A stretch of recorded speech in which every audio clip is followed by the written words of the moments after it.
Hello my dear viewers, welcome to my YouTube channel. तेना जो मैंने ओटीटी 2026 परीक्षा देबे जाउजंदी, परीक्षा होजी 21/6/2026। तेणु जो मैंने परीक्षा देबे जाउजंदी ए वीडियो निश्चित भाव से इंपोर्टेंट रहइबो, काना विभिन्न प्रकार पद्धति एवं पंथा याकू नै किछि प्रश्न मु आलोचना करिवि एवं जोडा कि परीक्षा पय मध्ये उपयोगी। तेणु प्रथम शेष पर्यंत देखिने एवं यदि चैनल को नुआ आसी ताको सब्सक्राइब कर लियो, ता नोटिफिकेशन बेल को मध्ये ऑन कर लियो। ताल ठीक अछि, आरंभ करिबा। नंबर 31 डैश विकल्प एक अनुक्रिया विशिष्ट प्रश्न अटे। विकल्प, द्वि विकल्प, बहु विकल्प, एक विकल्प। ताले तार सठिक उत्तर होजी जे द्वि विकल्प एक अनुक्रिया विशिष्ट प्रश्न अटे। तार उत्तर को देखिनियो। डैश प्रकार प्रश्न रे अप्रासंगिक प्रश्न एवं साहित्यिक भाषार व्यवहार करा जिवो नाही। कोडी जे द्वि विकल्प ना मेलक प्रश्न ना त्रिविकल्प ना बहु विकल्प ना यह मध्य द्वि विकल्प। नेक्स्ट, डैश प्रकार प्रश्न प्रस्तुत करिबा सहज। जे को भलिया प्रश्न प्रस्तुत करिबा सहज, द्वि विकल्प ना एकक विकल्प ना त्रिविकल्प ना बहु विकल्प। तने ये होजी हमर कोडा जे हमर द्वि विकल्प ए प्रकार प्रश्न प्रस्तुत करिबा सहज। नेक्स्ट 34 जे डैश प्रकार प्रश्नर मूल अंश प्रश्नवाचक थाई एक प्रश्न होई पारे किंबा एक असंपूर्ण वाक्य होई पारे। बहु विकल्प, द्वि विकल्प, त्रिविकल्प, एकक विकल्प। तो यार सठिक उत्तर हबो जे बहु विकल्प। डैश प्रश्न माध्यम रे शिक्षार्थीर ज्ञान बोध प्रयोग और विश्लेषण करिबा, जुक्ति प्रदर्शन करिबा, तुलना करिबा दक्षता मापिबारे सुजोग थाए। जे कोडेरा हो बहु विकल्प रे ना द्वि विकल्प ना त्रिविकल्प ना एकक विकल्प, जे ये आसीबो कोडरे ना बहु विकल्प रे आसीबो। नेक्स्ट नंबर 36 डैश प्रकार प्रश्न को बैंक, इंजीनियरिंग, डाक्तरी मानकर प्रवेशिका परीक्षा रे व्यवहार करा जाय। द्वि विकल्प, बहु विकल्प, त्रिविकल्प, एकक विकल्प। तो ये आसीबो जे बहु विकल्प ए प्रकार प्रश्न को बैंक, इंजीनियरिंग बा डाक्तर मानकर प्रवेशिका परीक्षा रे व्यवहार करा जाय। डैश प्रकार प्रश्न रे ठीक उत्तर बाछिबा कष्ट साध्य। जे कोर्टे कष्ट साध्य होजी बहु द्वि विकल्प, त्रिविकल्प, बहु विकल्प, एकक विकल्प। तो आसीबो कोर्टे नै बहु विकल्प प्रश्न रे ठीक उत्तर बाछिबा कष्ट साध्य। पूर्ति बा समापन प्रश्न डैश प्रकार होई थाए। 4, 2, 5, 3। तो ये केते नै दुई प्रकार ये होई थाए जे समापन प्रश्न। तापरे डैश प्रकार प्रश्न रे शिक्षार्थीर स्मरण शक्तिर उत्थान करे। स्मरण शक्तिर उत्थान करे। बहु विकल्प, त्रिविकल्प, द्वि विकल्प, मेलक। तन कोडा आसीबो नै मेलक। मेलक प्रकार प्रश्न रे शिक्षार्थीर स्मरण शक्तिर उत्थान करे। जेउ प्रश्न रे केवल शून्य स्थान थाए, पिला ताकू निजे लेखंती, ताहाकू डैश प्रकार प्रश्न कुहा जाए। समापन प्रश्न, स्मृति, परीक्षात्मक समापन प्रश्न, शून्य स्थान मूलक प्रश्न, वर्गीकरण प्रश्न। याकू कहाजिबो जे स्मृति परीक्षात्मक समापन प्रश्न। डैश मूलक प्रश्न उत्तर परीक्षार्थीर मौलिकतार परिचय मिले। संक्षिप्त, मुक्त, दीर्घ, क्षुद्र। तो ये हबो मुक्त मूलक प्रश्न। केउंटी मुक्त उत्तरमूलक प्रश्नर अंश विशेष नुहे। दीर्घ उत्तरमूलक, निर्दिष्ट उत्तरमूलक प्रश्न, क्षुद्र उत्तरमूलक ना संक्षिप्त उत्तरमूलक। ये आसीबो निर्दिष्ट उत्तरमूलक प्रश्न। डैश प्रकार प्रश्न रे परीक्षार्थी निज भाषा रे निजस्व शैली रे उत्तर देवा सहित मौलिकतार विकास करंती एवं जोड़ा कि आसीबो हमर दीर्घ उत्तरमूलक प्रश्न।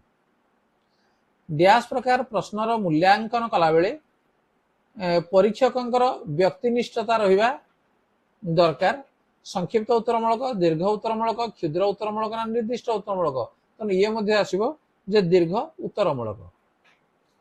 संक्षिप्त उत्तरमूलक प्रश्न रे डैश टी वाक्य रे उत्तर देबाकू पड़े। संक्षिप्त उत्तरमूलक प्रश्न रे 1 रु 3, 2 रु 4 ना 2 3 टी वाक्य रे ना 3 4 टी वाक्य रे ना 2 3 टी वाक्य रे। तेणु सी हबडी हमर सठिक उत्तर। डैश प्रकार प्रश्न रे व्यक्ति केंद्रिकता ठारू वस्तु केंद्रिकता मात्राधिक। संक्षिप्त ना क्षुद्र ना दीर्घ ना निर्दिष्ट उत्तरमूलक। तेणु एटा आसीबो हमर क्षुद्र उत्तरमूलक। उत्तर जोगाइबा ना उत्तर गायन करिबा प्रश्न गुड़िक डैश प्रकार प्रश्नर अंग अटे। ये हम दीर्घ उत्तरमूलक ना निर्दिष्ट ना संक्षिप्त ना क्षुद्र, तेणु ये हम आमर निर्दिष्ट उत्तरमूलक। नेक्स्ट, उत्तर जोगाइबा प्रकार को डैश श्रेणी रे विभक्त करा जायछि 4 5 3 2, तेणु तार सठिक उत्तर हम केते नै 3। उत्तर जोगाइबा प्रकार डैश एक अंश नुहे।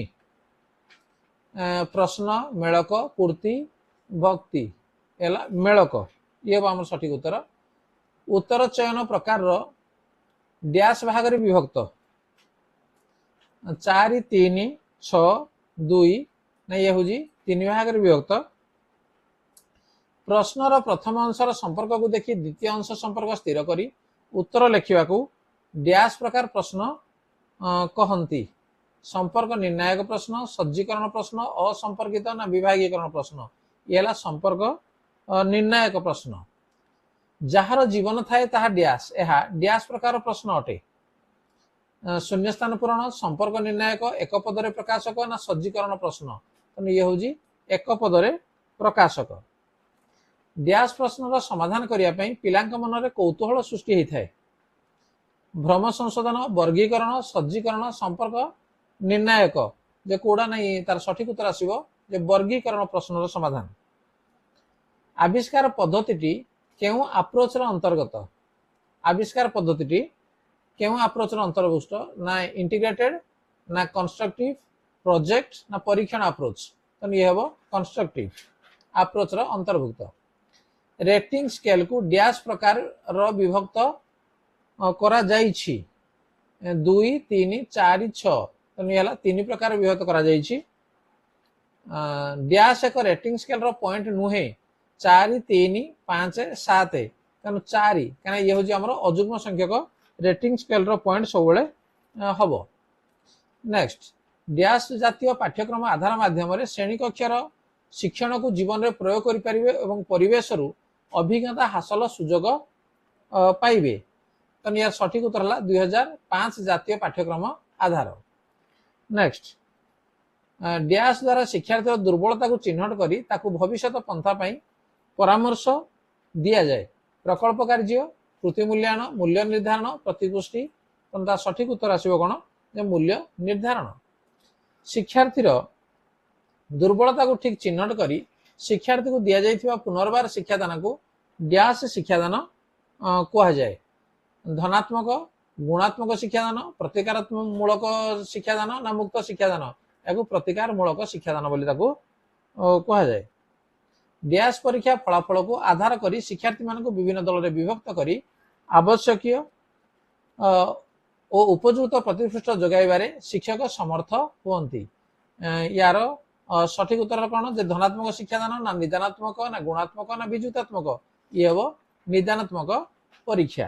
ताले पिला माने जे आमे 30 प्रश्न आमे आलोचना कले निश्चित भाव में ये परीक्षा पई उपयोगी हो पारिबो।